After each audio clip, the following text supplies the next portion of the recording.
तो जय हिंद दोस्तों, आप सभी का स्वागत है हमारे इस छोटे से और प्यारे से चैनल ज्ञान गंगा क्लासेस पर। तो जितने भी आर्मी जीडी का एग्ज़ाम देने वाले हैं, आर्मी जीडी हो या क्लर्क हो, आर्मी का कोई भी एग्ज़ाम हो, जीडी हो, क्लर्क हो, ट्रेडमैन हो, जो भी हो, और उसमें जीके जीएस पूछता है, तो आज जो टॉपिक लेकर आए हैं समझिए कि डायरेक्ट आपके एग्ज़ाम में क्वेश्चन देखने को मिलने वाला है। तो याद रखना है कि जो भी क्वेश्चन करवाने वाले हैं समझिए कि उसका पोस्टमार्टम होने वाला है, जीके जीएस का क्या होने वाला है, महाकुंड होने वाला है। तो ध्यान से देखिए और एकदम समझिए कि एकदम आर्मी जीडी के लिए, आर्मी क्लर्क के लिए समझिए कि बहुत इंपॉर्टेंट होने वाला है क्लास। तो शुरू से अंत तक ज़रूर बने रहिएगा, क्योंकि अंत तक बने रहिएगा तो आपको एक ज़रूर कॉन्फिडेंस आएगा कि हाँ, जीके जीएस जो भी हम पढ़े हैं ये आर्मी जीडी के लिए स्पेशल समझिए क्या है, आर्मी जीडी और क्लर्क के लिए स्पेशल बनाया गया है। तो ध्यान से देखिए और बिना देरी किए चलिए हम चलते हैं पहले क्वेश्चन पे। देखिए पहला क्वेश्चन है हम लोगों का खेल से संबंधित जो कि पूछता ही है। आर्मी जीडी का एग्ज़ाम दीजिए या क्लर्क का दीजिए, समझिए कि उसमें खेल से संबंधित जो होता है वो पूछा ही जाता है। तो पहला क्वेश्चन है हम लोगों का कि ग्रेनेडा का राष्ट्रीय खेल क्या है। देखिए ग्रेनेडा का राष्ट्रीय खेल होता है क्रिकेट, याद रखना है। ग्रेनेडा का राष्ट्रीय खेल क्या होता है, क्रिकेट। और क्रिकेट जो होता है ना, ये इंग्लैंड का भी होता है, याद रखना है। क्रिकेट किसका होता है, इंग्लैंड का होता है। अगर ठीक से नहीं अगर लिखावट नहीं दिखे तो ध्यान से क्या कर लेना है, सुन लेना है। क्रिकेट जो है ग्रेनेडा का भी है और इंग्लैंड का भी क्रिकेट होता है। इंग्लैंड का भी क्या होता है, क्रिकेट होता है, ठीक। इंग्लैंड का भी होता है और ऑस्ट्रेलिया का भी होता है क्रिकेट, ठीक। याद रखना है, ऑस्ट्रेलिया का बोल रहे हैं, उसको ध्यान से सुनना है। अगर लिखना है तो आप लिख सकते हैं। और क्रिकेट से संबंधित अगर देखा जाए तो याद रखना है कि इसमें खिलाड़ियों की जो संख्या होता है ना, खिलाड़ी की संख्या जो होता है वो 11 होता है। टोटल कितना होता है खिलाड़ी की संख्या, 11 होता है। तो क्रिकेट से रिलेटेड आपको इतना ज़रूर याद रखना है। फिर अगला पॉइंट हम लोगों का बैडमिंटन कहाँ का है ये आपको बताना है। बैडमिंटन कहाँ का है, तो देखिए अक्सर ये भारत में ही खेला जाता है और इसमें कुछ इंपॉर्टेंट पॉइंट हैं जो हम बता रहे हैं, उसको ध्यान से समझिएगा। सबसे पहले इसको हम हटाते हैं। जो भी इसमें पॉइंट बताने वाले हैं, जो भी बता रहे हैं, उसको क्या करना है, ध्यान से समझना है और समझ कर चलना है, क्योंकि खेल से संबंधित जो होता है वो एग्जाम में पूछता ही है। देखिए बैडमिंटन अक्सर भारत में खेला जाता है, याद रखना है। बैडमिंटन से रिलेटेड बता रहे हैं। क्रिकेट बता दिए कहाँ कहाँ का है। बैडमिंटन याद रखना है कि इसकी अगर नेट की ऊंचाई पूछता है ना, नेट की ऊंचाई, जो भी जाल लगाया रहता है उसकी नेट की ऊंचाई जो होती है वो 5 फीट का होता है, 5 फीट का होता है, ठीक। और इसमें मैक्सिमम 2 खिलाड़ी खेलते हैं, याद रखना है। और इसमें क्या होता है ना कि 21 पॉइंट्स का क्या होता है, ये 3 सेट का खेल होता है। 21 पॉइंट में मतलब समझिए कि 3 सेट का होता है। जो भी 2 सेट समझिए कि जीत जाता है ना, वहीं उसका क्या होता है, विनर होता है। तो याद रखना है। और इसमें जो होता है एक पॉइंट ये भी याद रखना है बैडमिंटन में कि इसमें रैकेट और शटल कॉक होता है। शटल कॉक का उपयोग किया जाता है। रॉकेट नहीं, रैकेट होता है, रैकेट और शटल कॉक का भी क्या, इसको ध्यान से सुनना है। शटल कॉक का भी क्या किया जाता है, उपयोग किया जाता है। और याद रखना है कि शटल कॉक जो होता है ना, उसमें 16 क्या होते हैं, 16 पंख होते हैं। 16 पंख होते हैं, जो जिसको रैकेट बोला जाता है। उसमें कितने पंख होते हैं, 16 पंख होते हैं, जो कि बत्तख का भी होता है और कुछ का पंख होता है। इतना याद रखना है, ठीक। क्रिकेट कहाँ खेला जाता है ये पता चल गया। ग्रेनेडा का भी राष्ट्रीय खेल है और इंग्लैंड में भी खेला जाता है और ऑस्ट्रेलिया में भी खेला जाता है। और इसमें टोटल खिलाड़ी कितने होते हैं, 11 होते हैं। ये सब याद रखना है, ठीक। सुने एकदम समझिए कि जीके का क्या हो रहा है, रिवीजन हो रहा है, ध्यान से समझना है। अगला पॉइंट हम लोगों का होने वाला है कि तीरंदाजी। ये जो तीरंदाजी है ये किसका है, तीरंदाजी जो है, तीरंदाजी ये किसका खेल है, तीरंदाजी। चलिए इसके कलर चेंज करके बताते हैं। तीरंदाजी किसका खेल है आपको बताना है, तीरंदाजी। तो याद रखना है कि तीरंदाजी जो है ये भूटान का है, ठीक। भूटान का है, ठीक। रिवीजन करते चलिए। तीरंदाजी कहाँ का है, भूटान का है, ठीक। जिसको 1971 में क्या किया गया था, 1971 में राष्ट्रीय खेल क्या कर दिया गया था, घोषित कर दिया गया था। चलिए यहाँ तक तो कन्फ्यूजन नहीं होना चाहिए। चलिए नेक्स्ट क्वेश्चन है हम लोगों का बेसबॉल हम लोगों का कहाँ का है। चलिए इसको हम समझते हैं। बेसबॉल कहाँ का है, इसको पहले इसे मिटा देते हैं और याद रखना है। बेसबॉल होता है कहाँ का, तो बेसबॉल है हम लोगों का खेल संयुक्त राज्य अमेरिका यानी कि यूएसए का है, ठीक। याद रखना है। चलिए नेक्स्ट क्वेश्चन है हम लोगों का कि भूटान का राष्ट्रीय खेल क्या है। अब देखिए भूटान का राष्ट्रीय खेल क्या है, तीरंदाजी। भूटान का राष्ट्रीय खेल क्या होता है? तीरंदाजी होता है। ठीक, ये अभी अभी हम बात कर चुके हैं, भूटान का राष्ट्रीय खेल तीरंदाजी। और रग्बी, रग्बी कहाँ का होता है ये आपको बताना है। रग्बी कहाँ का होता है, फिर फुटबॉल कहाँ का होता है, फिर वॉलीबॉल कहाँ होता है। रग्बी जो होता है, रग्बी होता है न्यूजीलैंड का, याद रखना है, न्यूजीलैंड। न्यूजीलैंड का खेल क्या होता है? रग्बी होता है। न्यूजीलैंड का खेल क्या होता है? रग्बी होता है। फुटबॉल कहाँ का होता है? तो फुटबॉल जो होता है इंग्लैंड का भी होता है और फ्रांस का भी होता है। इंग्लैंड और फ्रांस का होता है। एफ मतलब फ्रांस, इंग्लैंड और फ्रांस का याद रखना है। वॉलीबॉल कहाँ का होता है? तो याद रखना है, वॉलीबॉल जो होता है वो नेपाल का होता है, नेपाल का, यानी कि एन नेपाल का होता है और श्रीलंका का होता है, ए से 4 श्रीलंका का होता है, याद रखना है वॉलीबॉल। चलिए, भूटान का राष्ट्रीय खेल क्या होता है? तीरंदाजी, याद रखना है। ठीक, नेक्स्ट क्वेश्चन है हम लोगों का, स्कॉटलैंड का राष्ट्रीय खेल क्या है? स्कॉटलैंड का राष्ट्रीय खेल क्या है? तो याद रखना है गोल्फ। ठीक, अगला क्वेश्चन है हम लोगों का कि इजराइल का राष्ट्रीय खेल क्या होता है? इजराइल, यानी कि इजराइल का क्या होता है? फुटबॉल, याद रखना है, फुटबॉल। इजराइल का फुटबॉल होता है। क्रिकेट कहाँ का होता है? बता चुके हैं, याद रखना है। ठीक, और इसमें देखिए कुछ पॉइंट पूछता है कि खेल के में जो खेल होता है उस खेल में कितने संख्या होता है, खिलाड़ियों की संख्या कितना होता है। तो याद रखना है, कभी भी खो खो पूछता है ना, खो खो, तो खो खो अगर पूछता है तो याद रखना है कि खो खो में खिलाड़ियों की संख्या कितना होता है? 9 होता है। एकदम ये इंपॉर्टेंट क्वेश्चन है, इसको याद रखना है। बेसबॉल अगर पूछता है ना, बेसबॉल, कि बेसबॉल में कितने होते हैं खिलाड़ियों की संख्या, बेसबॉल पूछता है तो बेसबॉल में याद रखना है, 2 मिनट रुकिए,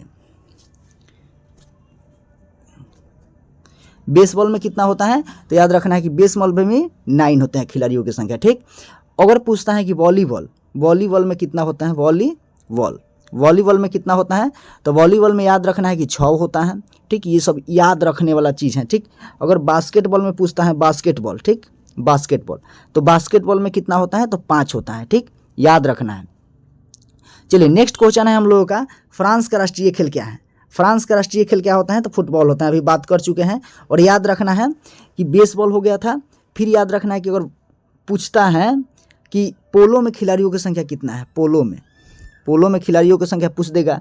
फिर पूछ देगा क्या, वाटर पोलो में पूछ देगा कि वाटर पोलो में कितना है, वाटर पोलो। ठीक, वाटर पोलो में पूछ देगा। फिर पूछ देगा कबड्डी में भी पूछता है, कबड्डी में पूछ देगा। तो याद रखना है कि पोलो में कितना होता है? तो पोलो में होता है 4, पोलो में 4 होता है, वाटर पोलो में 7 होता है और कबड्डी में कितना होता है? कबड्डी में भी 7 होता है। चलिए, नेक्स्ट पॉइंट हम लोगों का, थोड़ा सा लिखने में दिक्कत हो रहा है, उसको ध्यान से समझ लेना है और क्या कर लेना है, माइंड में सेट कर लेना है, क्योंकि जितना भी हम क्वेश्चन करवा रहे हैं समझिए कि आर्मी के लिए क्या है, आर्मी जीडी जो है उसके लिए इंपॉर्टेंट होने वाला है, एकदम इंपॉर्टेंट होने वाला है। ध्यान से सुनिए और अपने जीके जीएस को क्या करिए, रिवीजन करिए। ठीक, क्योंकि इसमें पूरा क्या होने वाला है, जीके जीएस का महाकुंड होने वाला है। ठीक, पाकिस्तान का राष्ट्रीय खेल क्या है? पाकिस्तान का राष्ट्रीय खेल आपको बताना है, तो क्या हो जाएगा? हॉकी हो जाएगा। ठीक, क्रिकेट कहाँ का है? बता चुके हैं। वॉलीबॉल कहाँ का है? ये भी बता चुके हैं। बेसबॉल कहाँ का है? बता चुके हैं। चलिए, नेक्स्ट क्वेश्चन है हम लोगों का, और इसमें कुछ पॉइंट और याद रखना है कि हॉकी और फुटबॉल जो होता है ना, हॉकी और फुटबॉल जो होता है ना, फुटबॉल, इसमें खिलाड़ियों की संख्या कितना होता है? तो याद रखना है 11। ठीक, और रग्बी फुटबॉल, एक पॉइंट याद रखना है, एकदम इसको नोट पॉइंट में याद रखना है, नोट पॉइंट में, कि रग्बी फुटबॉल जो होता है ना, रग्बी फुटबॉल, इसमें याद रखना है कि 15 खिलाड़ियों की संख्या होता है, 15, जो कि सबसे ज़्यादा होता है। इसको पूछा भी जाता है कि सबसे ज़्यादा खिलाड़ियों की संख्या किस में होता है। ध्यान से सुनना है, सबसे ज़्यादा खिलाड़ियों की संख्या किस में होता है? तो रग्बी फुटबॉल में। ठीक, रग्बी फुटबॉल में होता है। ठीक, चलिए, नेक्स्ट क्वेश्चन है हम लोगों का, हैती का राष्ट्रीय खेल क्या होता है? आपको बताना है, तो याद रखना है सॉकर हो जाता है। ठीक, एक क्वेश्चन को हम सेट करके आए हैं, उस एकदम इंपॉर्टेंट क्वेश्चन है, अभी चल रहा है पूरा खेल से रिलेटेड को क्या कर लेना है, पूरा ध्यान में रखना है। चलिए, नेक्स्ट क्वेश्चन हम लोग का, श्रीलंका का राष्ट्रीय खेल क्या है? श्रीलंका का राष्ट्रीय खेल क्या है? तो याद रखना है कि वॉलीबॉल है। ठीक, चलिए, नेक्स्ट क्वेश्चन है हम लोगों का, नेपाल का राष्ट्रीय खेल क्या है? तो याद रखना है दांडोबायो। ठीक, दांडोबायो, नेपाल का राष्ट्रीय खेल क्या होता है? दांडोबायो। और वॉलीबॉल भी होता है। ठीक, याद रखना है, वॉलीबॉल भी होता है। ठीक, वॉलीबॉल भी होता है। और श्रीलंका का भी क्या होता है? श्रीलंका श्रीलंका का भी क्या होता है, वॉलीबॉल ही होता है। श्रीलंका का भी क्या होता है, वॉलीबॉल होता है। और बांग्लादेश का अगर पूछता है कभी भी बांग्लादेश का राष्ट्रीय खेल तो कबड्डी होता है, कबड्डी कबड्डी। इसको ध्यान से क्या करना है, सुनना है, सुनकर चलना है, ठीक। चलिए नेक्स्ट क्वेश्चन है हम लोगों का, वेनेजुएला का राष्ट्रीय खेल क्या है। इससे आगे जो क्वेश्चन, अभी तो खेल से रिलेटेड चल रहा है, इससे जो आगे आने वाला क्वेश्चन है ना, समझिए कि एकदम रामबाण साबित होने वाला है, रामबाण, एकदम रामबाण साबित होने वाला है। एकदम पूरा आप वीडियो देखिए और उसके बाद आप कमेंट बॉक्स में बताइएगा कि अगर इससे कुछ फ़ायदा नहीं मिला है तो बोलना, ठीक। वेनेजुएला का राष्ट्रीय खेल क्या होता है, याद रखना है, बेसबॉल। वेनेजुएला का राष्ट्रीय खेल क्या होता है, बेसबॉल। अभी तो खेल से रिलेटेड चल रहा है। चीन का राष्ट्रीय खेल क्या होता है, याद रखना है, पिंग पोंग। चीन वाला इसे भी बोलता भी है पिंग पोंग, ठीक। अगर हम पूछते हैं आप लोगों से कि पाकिस्तान का राष्ट्रीय खेल क्या होता है, आपको बताना है पाकिस्तान का राष्ट्रीय खेल क्या होता है, पाकिस्तान का राष्ट्रीय खेल क्या होता है आपको बताना है।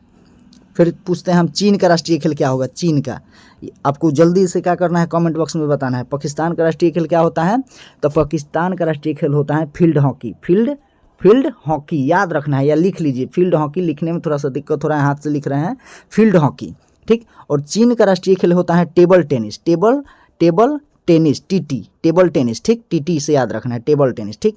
चलिए नेक्स्ट क्वेश्चन हम लोग देखते हैं कि ईरान का राष्ट्रीय खेल क्या होता है। ईरान का राष्ट्रीय खेल होता है कुश्ती। एक एक पॉइंट अगर माइंड में आ रहा है कि बैडमिंटन, हॉकी, रग्बी सब नहीं बता रहे हैं, एक एक पॉइंट आपको एकदम आ जाएगा क्वेश्चन के रूप में, ठीक। इसलिए हम नहीं बता रहे हैं, और कुछ कुछ का पॉइंट हम बता भी दे रहे हैं, याद रखना है। कुश्ती, ईरान का राष्ट्रीय खेल क्या है, कुश्ती। क्योंकि स्पेशल ये खेल से ही रिलेटेड क्या किया गया है, कुछ क्वेश्चन बनाया गया है जिसमें सभी खेल को एक एक क्वेश्चन के रूप में क्या कर दिया गया है, दिखाया गया है। तो ईरान का राष्ट्रीय खेल क्या हो जाएगा, कुश्ती।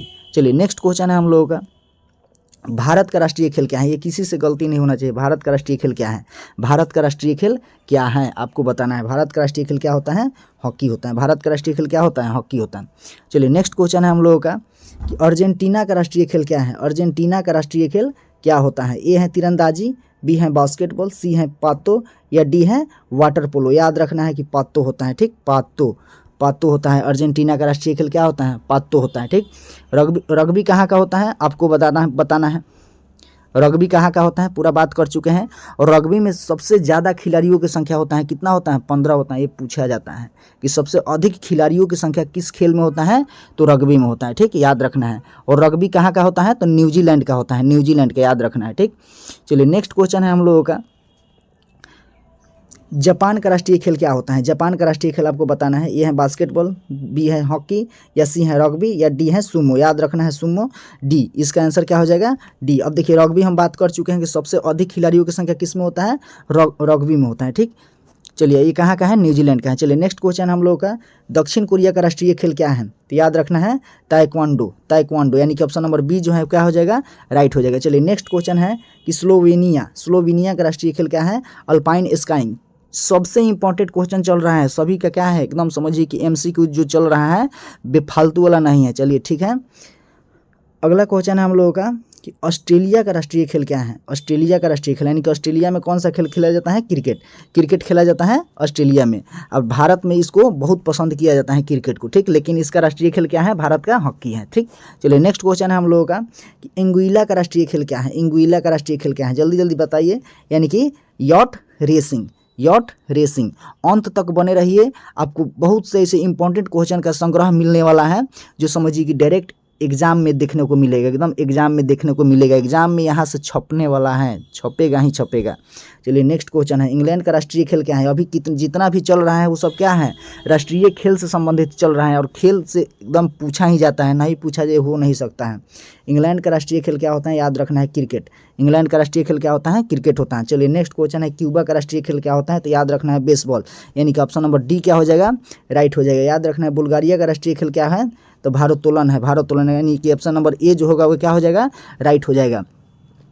एकदम राष्ट्रीय खेल का संग्रह अभी चल रहा है, ठीक। उसके बाद जो चलने वाला है आप देखकर अंदाजा लगा सकते हैं। यूएसए का राष्ट्रीय खेल क्या है, याद रखना है बेसबॉल कहाँ का है, यूएसए का है बेसबॉल, याद रखना है। और बेसबॉल के जो पिच होता है उसको क्या कहा जाता है, डायमंड के नाम से जाना जाता है, याद रखना, एकदम VVI है। बेसबॉल के पिच का नाम क्या है, डायमंड के नाम से जाना जाता है, यानी कि बेसबॉल को डायमंड के भी नाम से जाना जाता है। चलिए नेक्स्ट क्वेश्चन है हम लोगों का कि रूस का राष्ट्रीय खेल क्या है।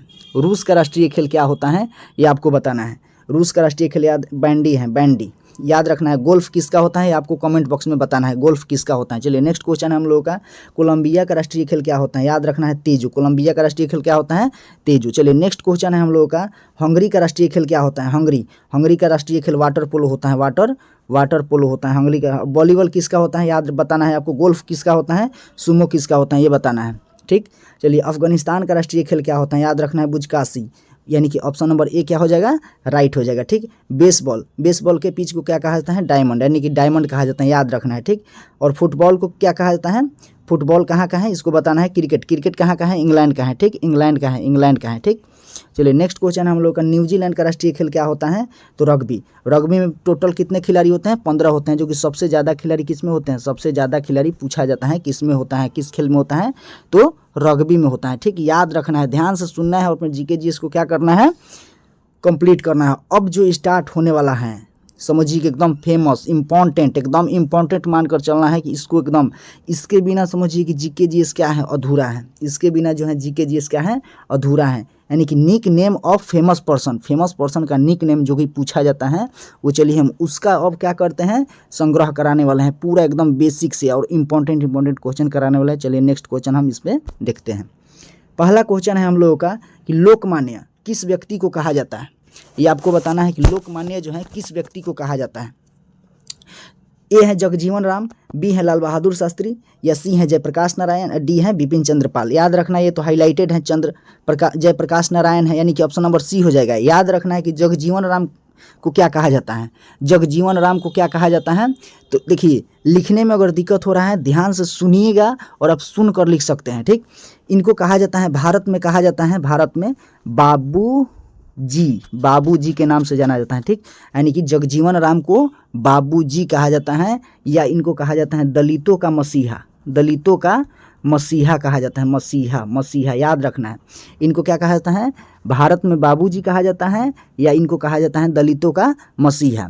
बाबूजी का मतलब है जगजीवन राम, बापू कहेगा तो याद रखना है महात्मा गांधी, ठीक।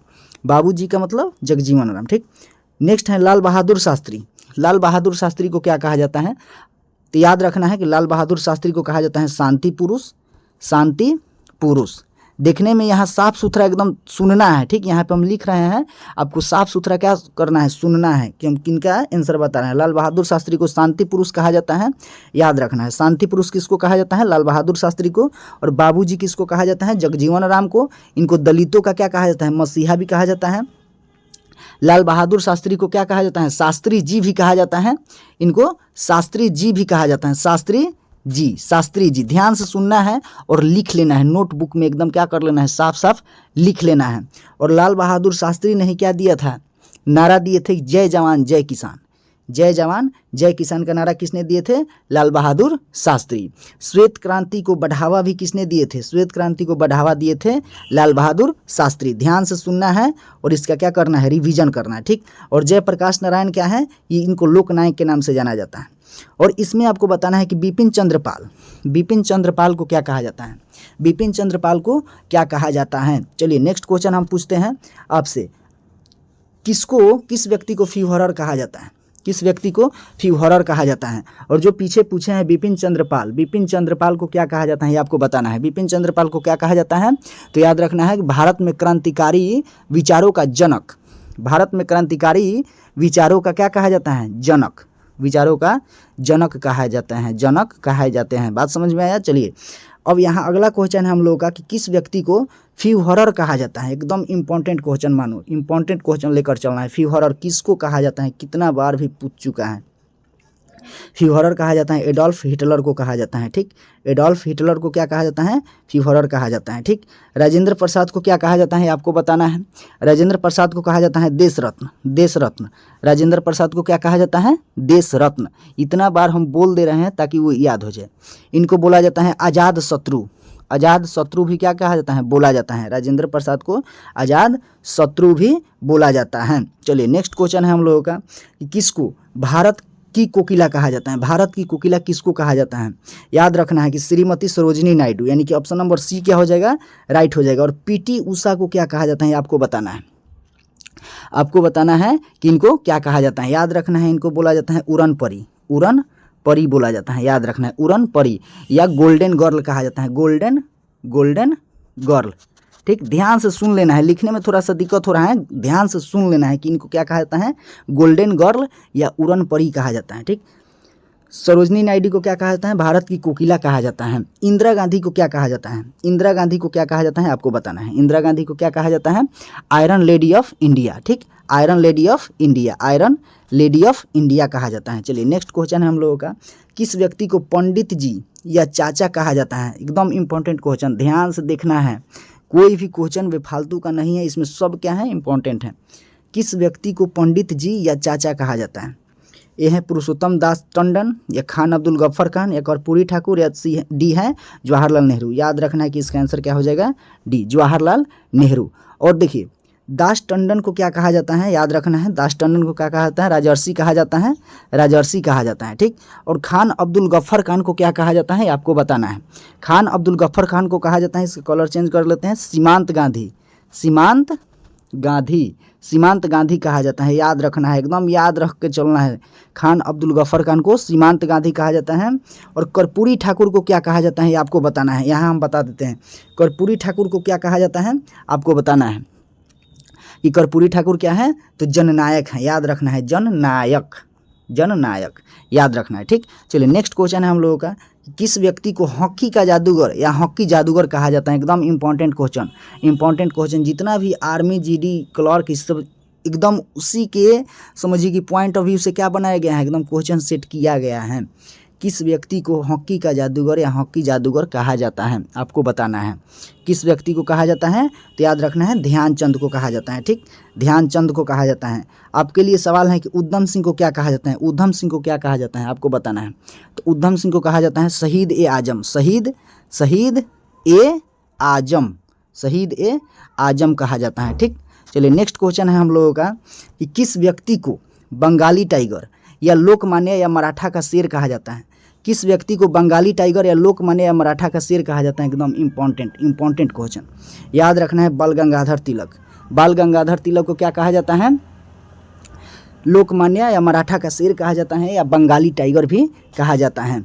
सुखदेव, सुखदेव को क्या कहा जाता है आपको बताना है। सुखदेव को क्या कहा जाता है। आशुतोष मुखर्जी को क्या कहा जाता है आपको बताना है।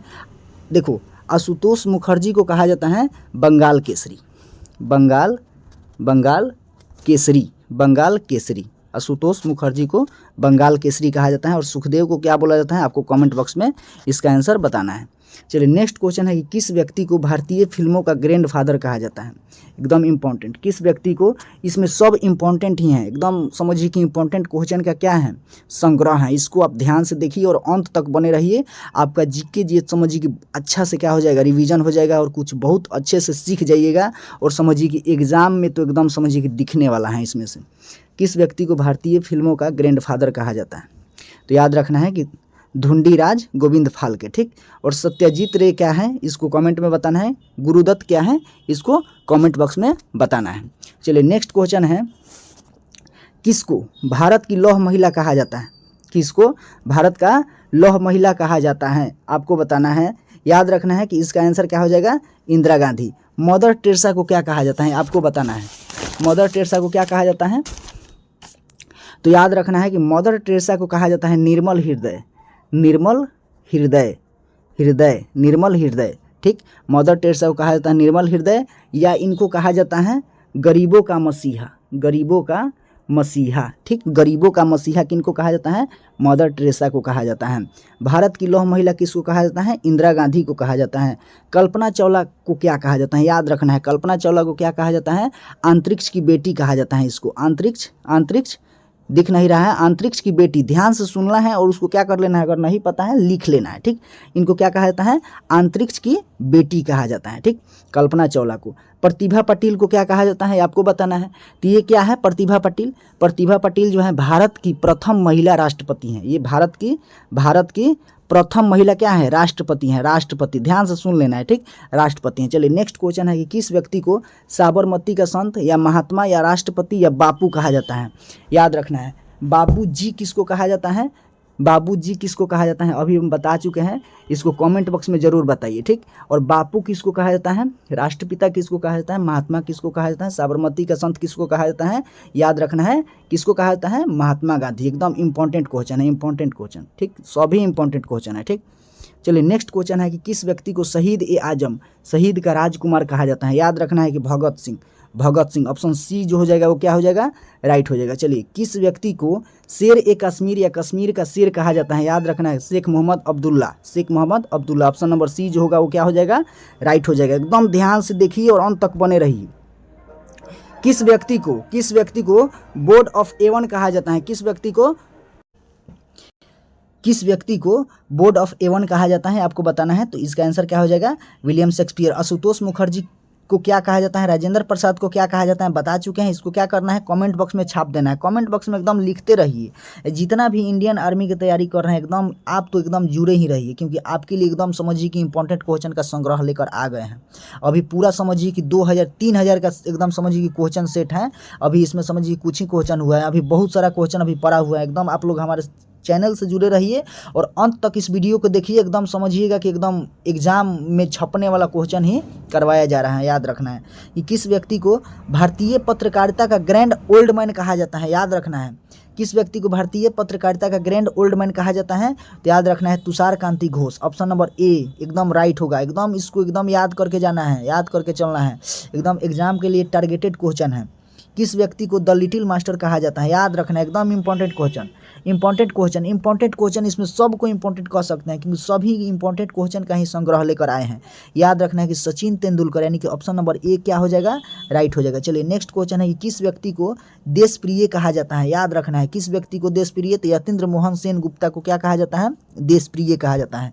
चलिए नेक्स्ट क्वेश्चन है कि किस व्यक्ति को भारत का शेक्सपियर कहा जाता है, किस व्यक्ति को भारत का शेक्सपियर कहा जाता है। याद रखना है कालिदास को क्या कहा जाता है, भारत का शेक्सपियर। जितना भी ऑप्शन आ रहा है धीरे धीरे क्वेश्चन बनकर आएगा। चलिए नेक्स्ट क्वेश्चन है स्वर कोकिला किसको कहा जाता है, स्वर कोकिला किसको कहा जाता है, भारत की कोकिला किसको कहा जाता है। इसको कमेंट बॉक्स में बताइए, बता चुके हैं भारत की कोकिला किसको कहा जाता है। अब यहाँ बताना है स्वर की कोकिला किसे कहा जाता है। याद रखना है लता मंगेशकर जी को कहा जाता है स्वर की कोकिला, यानी कि ऑप्शन नंबर ए क्या हो जाएगा, राइट हो जाएगा। एकदम याद रखना है, एकदम समझ के चलना है। किस व्यक्ति को चिकित्सा का जनक कहा जाता है, चिकित्सा का जनक किसको कहा जाता है। याद रखना है हिपोक्रेटस, यानी कि ऑप्शन नंबर ए क्या हो जाएगा, राइट हो जाएगा। ठीक, हिपोक्रेटस को चिकित्सा का क्या कहा जाता है, जनक कहा जाता है। इंपॉर्टेंट। चलिए नेक्स्ट क्वेश्चन है कि किस व्यक्ति को गटरों का संत या माँ कहा जाता है। मदर टेरेसा या गरीबों का मसीहा कौन है, गरीबों का मसीहा कौन है, मदर टेरेसा। ठीक, ऑप्शन नंबर ए क्या हो जाएगा, राइट हो जाएगा। चलिए नेक्स्ट क्वेश्चन है हम लोगों का, किस व्यक्ति को देशभक्तों का देशभक्त या नेताजी कहा जाता है। एकदम इंपॉर्टेंट। किस व्यक्ति को देशभक्तों का देशभक्त या नेताजी कहा जाता है। याद रखना है Subhash Chandra Bose. Option number D क्या हो जाएगा, राइट हो जाएगा। चलिए नेक्स्ट क्वेश्चन है, महात्मा गांधी को बापू के नाम से जाना जाता है और बाबूजी के नाम से किनको जाना जाता है, ये कमेंट बॉक्स में आप बताइए। बाबूजी किनको कहा जाता है, किस व्यक्ति को देश रत्न कहा जाता है, सभी में हम इंपॉर्टेंट लगा देना है। एकदम एग्जाम के पॉइंट ऑफ व्यू से क्या है, एकदम इंपॉर्टेंट है। राजेंद्र प्रसाद, देश रत्न किसको कहा जाता है, राजेंद्र प्रसाद, यानी कि ऑप्शन नंबर ए क्या हो जाएगा, राइट हो जाएगा। चलिए नेक्स्ट क्वेश्चन है कि किस व्यक्ति को भारतीय आइंस्टीन कहा जाता है। एकदम समझिए कि अभी तो क्वेश्चन बाकी ही है, अभी बहुत क्वेश्चन बाकी है, अभी तो ये शुरुआत है। आप लोग अंत तक जुड़े रहिए और आप लोगों को समझिए कि एकदम एग्जाम के लिए समझिए कि अभी से क्या हो जाइएगा, प्रिपेयर हो जाइएगा। इन सभी क्वेश्चन को करने के बाद एकदम समझिए कि जीके जीएस का महाकुंड होने वाला है। किस व्यक्ति को भारतीय आइंस्टीन कहा जाता है, याद रखना है नागार्जुन, यानी कि ऑप्शन नंबर डी जो है वो क्या है, एकदम सही आंसर है। ठीक, किस व्यक्ति को फ्लाइंग सिख कहा जाता है। याद रखना है फ्लाइंग सिख किसको कहा जाता है, मिल्खा सिंह को कहा जाता है। ऑप्शन नंबर डी एकदम याद रखना है, फ्लाइंग सिख के नाम से किनको जाना जाता है, मिल्खा सिंह को जाना जाता है। चलिए नेक्स्ट क्वेश्चन है हम लोग का, किस व्यक्ति को तोता ए हिंद या भारत का तोता कहा जाता है। भारत का तोता किनको कहा जाता है, अमीर खुसरो को कहा जाता है। अपनी ऑप्शन नंबर बी हो जाएगा आंसर, यानी कि राइट हो जाएगा। ठीक, भारत का तोता किसको कहा जाता है, अमीर खुसरो को। एकदम ये सभी क्वेश्चन को तैयार रखिए एग्जाम के लिए।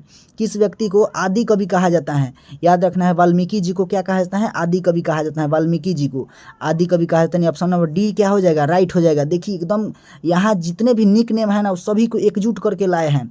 समझिए कि कितना अच्छा संग्रह है आप लोगों के लिए एग्जाम के लिए। समझिए कि एग्जाम के लिए एकदम इधर उधर से देखना नहीं पड़ेगा, बस एक साथ बैठिए क्लास में और पूरे क्लास को क्या कर लीजिए, रिवीजन कर लीजिए।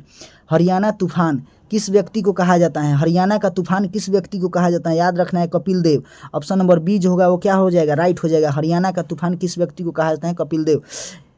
इतना बोल रहे हैं कि जो भी Indian army, GD, clerk, technical, tradesman जितने भी तैयारी कर रहे हैं एकदम समझिए कि उनके लिए तो एकदम रामबाण साबित होने वाला है। रामबाण कहा नहीं जाता है, रामबाण। एकदम समझिए कि इन सभी क्वेश्चन को क्या कर लीजिए, घोर के पी जाइए। ठीक, चलिए नेक्स्ट क्वेश्चन हम लोग का, किस व्यक्ति को आत्मकथा का राजकुमार कहा जाता है, आत्मकथा का राजकुमार कहा जाता है, याद रखना है बाबर। ऑप्शन नंबर डी क्या हो जाएगा, राइट हो जाएगा, बाबर।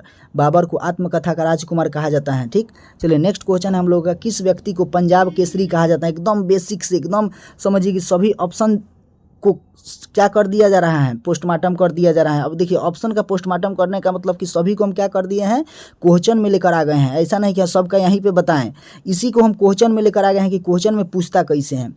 किस व्यक्ति को पंजाब केसरी कहा जाता है, आपको बताना है तो लाला लाजपत राय, यानी कि ऑप्शन नंबर ए क्या हो जाएगा, राइट हो जाएगा। ठीक, चलिए नेक्स्ट क्वेश्चन है हम लोग का कि किस व्यक्ति को भारत का मैकियावेली कहा जाता है। एकदम इंपॉर्टेंट क्वेश्चन है, इंपॉर्टेंट क्वेश्चन। भारत के किस व्यक्ति को भारत का मैकियावेली कहा जाता है, याद रखना है चाणक्य को, यानी कि ऑप्शन नंबर ए क्या हो जाएगा, राइट हो जाएगा। क्योंकि यहाँ पे देखिए सब कितना क्या है, निक नेम है। ऑप्शन को कब खंडारा जाता है, जब अलग अलग क्वेश्चन रहता है। अब इसमें सब निक नेम है तो सबका निक नेम जरूर आएगा। ठीक, चलिए नेक्स्ट क्वेश्चन है हम लोगों को, किस व्यक्ति को एशिया का प्रकाश कहा जाता है, एशिया का प्रकाश, श्री बुध, याद रखना है ऑप्शन नंबर ए। एकदम इन सभी क्वेश्चनों को क्या कर लीजिए, रट लीजिए, समझ लीजिए, याद कर लीजिए, कुछ भी करिए, लेकिन एग्जाम से पहले इसको क्या करिए, तैयार रखिए। ठीक, चलिए नेक्स्ट क्वेश्चन है कि किस व्यक्ति को मैसूर का बाघ कहा जाता है, किस व्यक्ति को मैसूर का बाघ कहा जाता है, याद रखना है Tipu Sultan. Option number B जो होगा वो क्या होने वाला है, राइट होने वाला है। चलिए नेक्स्ट क्वेश्चन है कि किस व्यक्ति को अंग्रेजी कविता का जनक कहा जाता है, अंग्रेजी कविता का जनक किनको कहा जाता है, आपको पता है तो कमेंट बॉक्स में लिखिए, जेफरी चौसर, यानी कि ऑप्शन नंबर ए जो होगा वो क्या हो जाएगा, राइट होने वाला है। ठीक, चलिए नेक्स्ट क्वेश्चन है कि कायदे ए आजम किस व्यक्ति को कहा जाता है, कायदे ए आजम किस व्यक्ति को कहा जाता है, आपको बताना है मोहम्मद अली जिन्ना, यानी कि ऑप्शन नंबर ए क्या हो जाएगा, राइट हो जाएगा। जितना भी आपको क्वेश्चन बताया जा रहा है समझिए कि आर्मी एग्जाम के लिए क्या होने वाला है, रामबाण साबित होने वाला है। तो अगर आर्मी की तैयारी कर रहे हैं और आपका एग्जाम आने वाला है तो इस क्लास से आप जरूर जुड़े रहिए, क्योंकि आपको वही क्वेश्चन कराया जाएगा जो समझिए कि एग्जाम में आने की पूरा एकदम 100% क्या है, संभावना है, 100% संभावना है। और जो भी कराया जाएगा वो समझिए कि सिलेक्टेड क्वेश्चन होगा, सिलेक्टेड, ये नहीं कि इधर उधर से उठा कर लाया है। आप देख कर पता कर सकते हैं।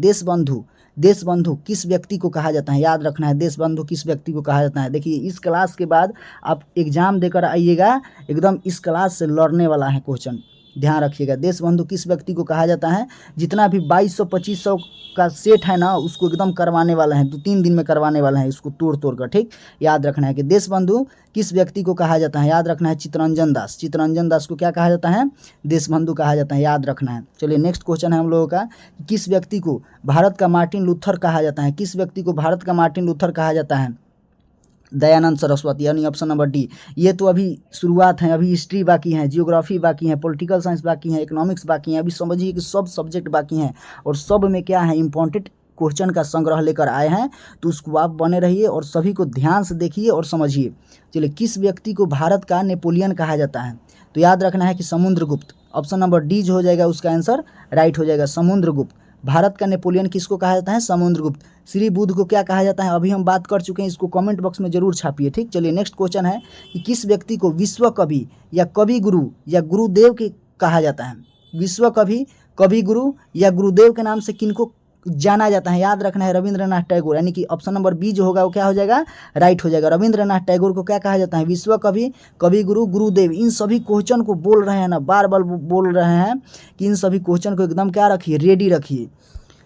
चलिए अगला क्वेश्चन है, बंगा बंधु किस व्यक्ति को कहा जाता है। इंपॉर्टेंट क्वेश्चन, बंगा बंधु किस व्यक्ति को कहा जाता है। एकदम एग्जाम में छपने वाला क्वेश्चन हम करा रहे हैं, ध्यान से देखिएगा। जो भी एग्जाम आर्मी का एग्जाम देने वाले हैं, आर्मी जीडी टेक्निकल क्लर्क जितना भी हैं, उन सभी का एग्जाम देने वाले हैं 2026 में और आने वाला है एग्जाम। तो समझिए कि इसको एकदम आप पूरा कर ही लीजिए, किसी भी हालत में क्या कर लीजिए, इन सभी क्वेश्चन को पूरा कर लीजिए।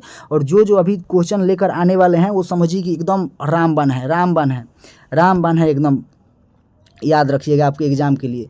बंगा बंधु किस व्यक्ति को कहा जाता है, तो शेख मुजीबुर रहमान, याद रखना है। यानी कि ऑप्शन नंबर बी क्या हो जाएगा, सही हो जाएगा। अगर आप जीके पढ़े भी नहीं है ना, तो बस इस क्लास को आप कर लीजिए। 3000 का जो सेट है ना, 3000 का, वो इन सेट को आप कर लीजिए और उसके बाद आप एग्जाम में बैठिए और यहाँ से क्वेश्चन नहीं आया तो फिर बोलिएगा। किस व्यक्ति को ब्रिटेन का ग्रैंड ओल्ड मैन कहा जाता है, याद रखना है। ब्रिटेन का ओल्ड मैन किसे कहा जाता है, याद रखना है, विलियम ई गोल्डस्टीन। यानी कि ऑप्शन नंबर बी क्या हो जाएगा, राइट हो जाएगा। चलिए नेक्स्ट क्वेश्चन है कि किस व्यक्ति को लिटिल मास्टर कहा जाता है। एकदम इंपॉर्टेंट, लिटिल मास्टर किसको कहा जाता है, जल्दी बताइए। लिटिल मास्टर किसको कहा जाता है, Sunil Gavaskar, Sunil Gavaskar. Option number C हो जाएगा इसका आंसर सही। चलिए नेक्स्ट क्वेश्चन है कि किस व्यक्ति को महमना या भिखारियों का राजकुमार कहा जाता है। एकदम इंपॉर्टेंट, सभी इसमें इंपॉर्टेंट ही हैं, ठीक, इसलिए इसको ध्यान से एकदम याद कर लेना है, एकदम रट जाना है। अगर अभी तक भी आप अगर जीके जीएस नहीं देखे हैं, जीके जीएस नहीं देखे हैं और आर्मी जीडी टेक्निकल क्लर्क का एग्जाम आपका है, तो समझिए कि इसको आप घोर कर पीजिए, ठीक। Pandit Madan Mohan Malviya, option number C क्या हो जाएगा, राइट हो जाएगा। चलिए नेक्स्ट क्वेश्चन हम लोगों का, गौरैया किस व्यक्ति को कहा जाता है। गौरैया किस व्यक्ति को कहा जाता है। जो भी अगर आर्मी जीडी का अगर एको बार भी एग्जाम दिए होंगे उनको पता चल रहा होगा कि किस तरह का क्वेश्चन पूछता है और ये किस तरह का क्वेश्चन तैयार किया गया है। एकदम आप इससे बेखूबी से जान सकते हैं। गौरैया किस व्यक्ति को कहा जाता है, याद रखना है कि जनरल मेजर राजेंद्र सिंह को गौरैया के नाम से जाना जाता है, याद रखना है। चलिए नेक्स्ट क्वेश्चन है हम लोगों का, अब देखिए नेक्स्ट क्वेश्चन है हम लोगों का इसरो और सैटेलाइट से संबंधित, ठीक। इसरो और सैटेलाइट से संबंधित हम नेक्स्ट टॉपिक हम लोग कवर करने वाले हैं। और इसी तरह समझिए कि हम लोगों का पूरा जीके जीएस का रामबाण जो है ना, एकदम समझिए कि क्या हो जाने वाला है, कंप्लीट हो जाने वाला है, ठीक। तो इसको क्या कर लेना है, ध्यान से समझना है और आगे बढ़। तो चलिए अब जितना भी इसरो सैटेलाइट से संबंधित क्वेश्चन है उसको हम करने वाले हैं। तो चलिए बिना देरी किए क्या करते हैं, हम इसको शुरुआत करते हैं। चंद्रयान 2 को किसके द्वारा लॉन्च किया गया था, याद रखना है। ये सब इंपॉर्टेंट क्वेश्चन है, इसको क्या कर लेना है, एक नज़र मार लेना है। और इसका अगला जो टॉपिक हमारा स्टार्ट होने वाला है ना, समझिए कि एकदम रामबाण साबित होने वाला है आपके एग्जाम के लिए। तो उस वक्त आप बने रहिए, एकदम उस वीडियो तक बने रहिए और आप हमारे चैनल से जरूर जुड़ जाइए, क्योंकि हमारा जो 3000 का जो सेट चलने वाला है ना, एकदम समझिए कि एकदम महाकुंड चलने वाला है, महाकुंड। एकदम जो अभी तक जीके को पढ़ा भी नहीं है ना, छुआ भी नहीं है, ये हमारा 3000 सेट का खाली संग्रह कर लेगा ना, तो एकदम जब एग्जाम में बैठेगा तो उसको ये महसूस नहीं होने वाला है कि हम कुछ नहीं पढ़े हैं। तो प्लीज़ हमारे चैनल को सब्सक्राइब करिए और जुड़ जाइए, क्योंकि प्रतिदिन एक वीडियो आपको जरूर मिलने वाला है, जो कि समझिए कि एकदम क्या होने वाला है, महाकुंड होने वाला है, जीके जीएस का महाकुंड। तो चलिए अब हम इस क्वेश्चन को करते हैं कि चंद्रयान 2 को किसके द्वारा लॉन्च किया गया था, याद रखना है कि जीएस सिल्वी C11 MK 3 द्वारा। चलिए नेक्स्ट क्वेश्चन है हम लोगों का कि भारत द्वारा निर्मित प्रथम उपग्रह का क्या नाम है, याद रखना है कि आर्यभट्ट। एकदम क्या है, इंपॉर्टेंट क्वेश्चन चल रहा है। चलिए नेक्स्ट क्वेश्चन है हम लोगों का कि इसरो ने किस नामक चंद्रमा के लिए भारत का दूसरा मिशन लॉन्च किया है, तो याद रखना है कि चंद्रयान 2। चलिए नेक्स्ट क्वेश्चन हम लोग का, मिशन चंद्रयान 2 रॉकेट में किस ईंधन का उपयोग किया गया है, तो याद रखना है कि UDMH का प्रयोग किया गया है। चलिए नेक्स्ट क्वेश्चन है ASLV का पूर्ण रूप क्या है, तो augmented satellite launch vehicle. Option number A क्या हो जाएगा, राइट हो जाएगा। इसके बाद आने वाला जो अगला टॉपिक है ना हम लोगों का, एकदम समझिए कि एकदम इंपॉर्टेंट, जितना भी VVI लगा दीजिए एकदम कम होने वाला है, क्योंकि एकदम उसमें से एग्जाम में आता ही है। इसलिए इस वीडियो में आप लोग पूरे अंत तक बने रहिए और आर्मी एग्जाम की जो तैयारी है ना, उसको एकदम क्या करिए, बुलंद करिए। चलिए ठीक है। चलिए नेक्स्ट क्वेश्चन हम लोग का है कि भारत और फ्रांस द्वारा कौन सा उपग्रह विकसित किया गया था, याद रखना है मेगाट्रॉपिक्स, यानी कि ऑप्शन नंबर सी जो होगा वो राइट हो जाएगा। इसरो का मुख्यालय कहाँ है, एकदम इंपॉर्टेंट क्वेश्चन है, एकदम किसी न किसी शिफ्ट में जरूर मिलने वाला है, याद रखना है कि बेंगलुरु। ऑप्शन नंबर डी क्या हो जाएगा, राइट हो जाएगा। मुख्यालय से संबंधित उसका भी एक अलग संग्रह है, याद रखना है कि ये जो 3000 का सेट जो भी कर लेगा ना, ये 3000 का सेट जो भी कर लेगा ना, एकदम वो एग्जाम से जब बाहर निकलेगा ना, तो उसके चेहरे पर एक मुस्कान होगा, ठीक। याद रखना है कि इस 3000 सेट को नहीं छोड़ना है, इसलिए इस चैनल को जरूर सब्सक्राइब कर लीजिए और हमारे चैनल हमारे चैनल से जरूर जुड़िए ताकि ये 3000 का सेट आपसे मिस ना हो। चंद्रयान फर्स्ट को किसके द्वारा लॉन्च किया गया था, याद रखना है PSLV C11 द्वारा। ठीक, चलिए नेक्स्ट क्वेश्चन है हम लोगों का, इसरो द्वारा लॉन्च किया गया पहला मौसम विज्ञान उपग्रह कौन सा था, तो याद रखना है कल्पना फर्स्ट। कल्पना फर्स्ट यानी ऑप्शन नंबर ए क्या हो जाएगा, राइट हो जाएगा। इसको एक नज़र मार लेना है। ठीक, चंद्रयान 2 के लैंडर और रोवर का नाम क्या है, याद रखना है विक्रम और प्रज्ञान, यानी कि ऑप्शन नंबर सी क्या हो जाएगा, राइट होने वाला है। चलिए नेक्स्ट क्वेश्चन है कि चंद्रयान 3 और किसके द्वारा रोबोटिक अंतरिक्ष मिशन अवधारणा किया था, JAXA, यानी कि ऑप्शन नंबर बी क्या हो जाएगा, राइट हो जाएगा। चलिए नेक्स्ट क्वेश्चन है हम लोगों का कि इसरो के पहले अध्यक्ष कौन है, एकदम इंपॉर्टेंट क्वेश्चन है। इसरो के पहले अध्यक्ष कौन है, जितने भी पहले हैं उनसे रिलेटेड क्वेश्चन पूछा ही जाता है, याद रखना है कि Vikram Sarabhai, option number C क्या हो जाएगा, राइट हो जाएगा। चलिए नेक्स्ट क्वेश्चन है हम लोगों का, देखिए बैंक विथ द हेडक्वार्टर। अब हेडक्वार्टर से क्या आ गया है, एकदम मुख्यालय से संबंधित आ गया है क्वेश्चन, इसको एकदम कर लेना है कंप्लीट, क्योंकि आर्मी एग्जाम में अगर आप बैठ रहे हैं ना, GD का दीजिए, क्लर्क का दीजिए, और उस एग्जाम में अगर आप बैठ रहे हैं तो इसको तो एकदम कंप्लीट रखना ही है, इसको आप पूरा देख कर ही जाइएगा। ठीक, चलिए नेक्स्ट क्वेश्चन है हम लोगों का कि इलाहाबाद बैंक का मुख्यालय कहाँ है, याद रखना है इलाहाबाद बैंक का मुख्यालय कहाँ है, कोलकाता में है, यानी ऑप्शन नंबर सी एकदम राइट हो जाएगा। इन सभी क्वेश्चन को एकदम क्या करना है, टॉनिक की तरफ पी जाना है। चलिए IDBI बैंक का मुख्यालय कहाँ स्थित है, याद रखना है मुंबई में है। चलिए नेक्स्ट क्वेश्चन है, इंडियन ओवरसीज बैंक का मुख्यालय कहाँ है, याद रखना है चेन्नई में है, option number D. Option number D क्या हो जाएगा, राइट हो जाएगा। अपने जीके को क्या करिए, एकदम मजबूत बनाइए और इस सीरीज का फ़ायदा उठाइए, क्योंकि इस सीरीज को करने के बाद आपको ये महसूस नहीं होगा कि हम कुछ नहीं पढ़े हैं। एकदम एग्जाम जाइएगा, एग्जाम फोड़ के आइएगा। HSCB का मुख्यालय कहाँ है, HCBC का मुख्यालय कहाँ है, लंदन UK। चलिए नेक्स्ट क्वेश्चन है, जम्मू और कश्मीर बैंक का मुख्यालय कहाँ है, याद रखना है श्रीनगर। जम्मू और कश्मीर का मुख्यालय कहाँ है, श्रीनगर। HDFC बैंक का मुख्यालय कहाँ स्थित है, याद रखना है मुंबई।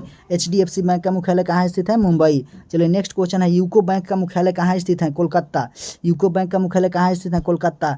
बोल रहे हैं ना कि पूरा जीके का क्या होने वाला है, महाकुंड होने वाला है, एकदम महाकुंड। थंबनेल देखकर ही पता चल गया होगा, एकदम महाकुंड होगा तो होगा। एकदम पूरा जितना भी इंपॉर्टेंट क्वेश्चन का संग्रह होता है ना, वो एक जगह करके लाए हैं। जैसे देखिए इसमें केवल मुख्यालय से ही रिलेटेड आपको क्वेश्चन मिलने वाला है, तो जो भी टॉपिक उठाए हैं उसमें एकदम समझिए कि इंपॉर्टेंट क्वेश्चन का क्या है, भरमबार है। तो इसलिए आप हमारे इस वीडियो से जुड़े रहिए और चैनल को सब्सक्राइब जरूर करिए। वीडियो अच्छा लग रहा है तो लाइक जरूर करिए। चलिए नेक्स्ट क्वेश्चन है, सेंट्रल बैंक ऑफ इंडिया का मुख्यालय कहाँ है, CBI। Central bank of India का मुख्यालय कहाँ है, आपको बताना है मुंबई, यानी कि ऑप्शन नंबर डी क्या हो जाएगा, राइट हो जाएगा। चलिए नेक्स्ट क्वेश्चन है, कोटक महिंद्रा बैंक का मुख्यालय कहाँ है, याद रखना है मुंबई, यानी ऑप्शन नंबर ए क्या हो जाएगा, राइट हो जाएगा। चलिए नेक्स्ट क्वेश्चन है, RBL बैंक का मुख्यालय कहाँ स्थित है, याद रखना है मुंबई, ऑप्शन नंबर ए क्या हो जाएगा, राइट हो जाएगा। चलिए नेक्स्ट क्वेश्चन है, भारतीय स्टेट बैंक का मुख्यालय कहाँ है, याद रखना है मुंबई, यानी कि ऑप्शन नंबर बी क्या हो जाएगा, राइट हो जाएगा। जितने भी जाने पहचाने बैंक हैं उसका मुख्यालय मुंबई ही मिलता है।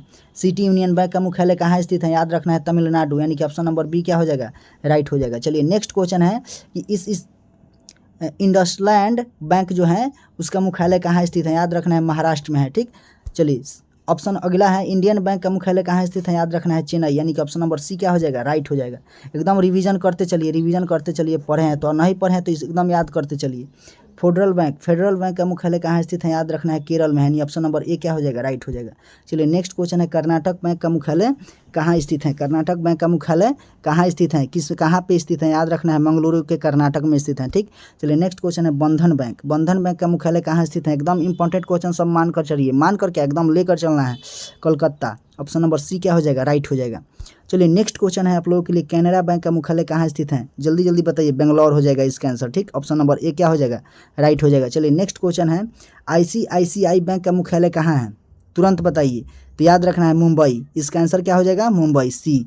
चलिए नेक्स्ट क्वेश्चन है हम लोगों का, यस बैंक का मुख्यालय कहाँ स्थित है, यस बैंक का मुख्यालय कहाँ स्थित है, याद रखना है मुंबई, यानी कि ऑप्शन नंबर सी क्या हो जाएगा, राइट हो जाएगा। चलिए नेक्स्ट क्वेश्चन है हम लोगों का कि कैथोलिक सीरियन बैंक का मुख्यालय कहाँ स्थित है, याद रखना है त्रिशूर केरल। अगर जिसका तैयारी है वो अपने तैयारी को जांच सकता है इस प्रैक्टिस सेट से, आप प्रैक्टिस सेट कहिए या इंपॉर्टेंट क्वेश्चन का संग्रह कहिए। ठीक, इससे आप जांच सकते हैं कि हमारा तैयारी कहाँ तक है, त्रिशूर केरल। चलिए नेक्स्ट क्वेश्चन हम लोग का, नैनीताल बैंक का मुख्यालय कहाँ स्थित है, जितना भी मुख्यालय है सभी को एक जगह कर दिए हैं, नैनीताल मुख्यालय कहाँ है, तो याद रखना है कि उत्तराखंड नैनीताल में है। चलिए नेक्स्ट क्वेश्चन है, यूनियन बैंक ऑफ इंडिया का मुख्यालय कहाँ है, ये बैंक से रिलेटेड मुख्यालय है, अभी और मुख्यालय आने वाला है, याद रखना है। तो इसलिए हमारे वीडियो में पूरा एकदम क्या रहिए, बने रहिए, नहीं तो 3000 का जो ये सेट है ना एकदम छूट सकता है। अगर नए हैं तो आप चैनल को सब्सक्राइब जरूर करिए, क्योंकि आज जो देख रहे हैं कल दूसरा देखिएगा। यूनियन बैंक ऑफ इंडिया का मुख्यालय कहाँ स्थित है? याद रखना है मुंबई में है। ठीक, चलिए नेक्स्ट क्वेश्चन है, डीबीएस बैंक का मुख्यालय कहाँ स्थित है? डीबीएस बैंक का मुख्यालय कहाँ स्थित है? याद रखना है सिंगापुर में है। ठीक, ऑप्शन नंबर डी जो होगा वो क्या होने वाला है? राइट होने वाला है। ठीक, चलिए नेक्स्ट क्वेश्चन है, पंजाब एंड सिंध बैंक का मुख्यालय कहाँ स्थित है? याद रखना है दिल्ली में है, यानी कि ऑप्शन नंबर डी क्या हो जाएगा? राइट हो जाएगा। चलिए नेक्स्ट क्वेश्चन हम लोगों का हो जाएगा, करूर वैश्य बैंक का मुख्यालय कहाँ स्थित है? एकदम तुरंत बताइए, याद रखना है बी हो जाएगा, यानी कि करूर तमिलनाडु में है स्थित। ठीक, चलिए नेक्स्ट क्वेश्चन हम लोग का हो जाएगा, एक्सिस बैंक का मुख्यालय कहाँ स्थित है? एक्सिस बैंक का मुख्यालय कहाँ स्थित है? तो याद रखना है कि बी, यानी कि ऑप्शन बी जो हो जाएगा क्या हो जाएगा? मुंबई। ठीक, चलिए नेक्स्ट क्वेश्चन हम लोगों का हो जाएगा कि साउथ इंडियन बैंक का मुख्यालय कहाँ स्थित है? साउथ इंडियन बैंक का मुख्यालय कहाँ स्थित है? याद रखना है त्रिशूर, यानी कि केरल में स्थित है। ठीक, यानी कि ऑप्शन नंबर डी हो जाएगा आंसर। चलिए नेक्स्ट क्वेश्चन हम लोग का हो जाएगा, डेवलपमेंट क्रेडिट बैंक का मुख्यालय कहाँ स्थित है? याद रखना है कि तमिलनाडु में स्थित है, यानी कि ऑप्शन नंबर डी क्या हो जाएगा? राइट हो जाएगा। चलिए नेक्स्ट क्वेश्चन है हम लोगों का कि बैंक ऑफ इंडिया का मुख्यालय कहाँ स्थित है? बैंक ऑफ इंडिया का मुख्यालय जो है मुंबई में है, यानी कि ऑप्शन नंबर डी। अब देखिए बैंक ऑफ इंडिया BOI को कौन नहीं जानता है? जिसको जाना पहचाना बैंक मिलता है ना, वो एकदम मुंबई में ही मिलता है उसका मुख्यालय, हेडक्वार्टर। ठीक, चलिए धनलक्ष्मी बैंक का मुख्यालय कहाँ स्थित है? याद रखना है त्रिशूर, यानी कि केरल में है। ठीक, ऑप्शन नंबर बी आंसर सही हो जाएगा। चलिए नेक्स्ट क्वेश्चन है, बैंक ऑफ बड़ौदा का मुख्यालय कहाँ स्थित है? याद रखना है बड़ोदरा में है। ठीक, चलिए नेक्स्ट क्वेश्चन है, बैंक ऑफ महाराष्ट्र का मुख्यालय कहाँ स्थित है? बैंक ऑफ महाराष्ट्र यानी कि पूना में। ठीक, पूना में, ऑप्शन नंबर बी क्या हो जाएगा? राइट हो जाएगा। चलिए नेक्स्ट क्वेश्चन हम लोगों का होने वाला है, फादर ऑफ कम्युनिटी यानी कि कंट्री। तो जो होने वाला है ना, ये नेक्स्ट वीडियो में होने वाला है, और इसके आगे जो होगा ना, एकदम समझिए कि आने वाले एग्जाम के लिए एकदम फोड़ने वाला एकदम क्वेश्चन होने वाला है। तो इसलिए आप हमारे चैनल पर अगर जुड़े हैं तो सब्सक्राइब को जरूर कर लीजिए, क्योंकि बिना सब्सक्राइब का नोटिफिकेशन आप तक नहीं पहुँच पाएगा। तो इसलिए नोटिफिकेशन लेना है और एकदम 3000 का सेट करना है, तो आप हमारे चैनल से ज़रूर जुड़िए, क्योंकि आपके लिए क्या होने वाला है? रामबाण साबित होने वाला है। तो चलिए फिर मिलते हैं एक नेक्स्ट वीडियो में, और इस वीडियो को आप इंतज़ार करिए, फिर मिलने वाला है। चलिए तब तक के लिए धन्यवाद।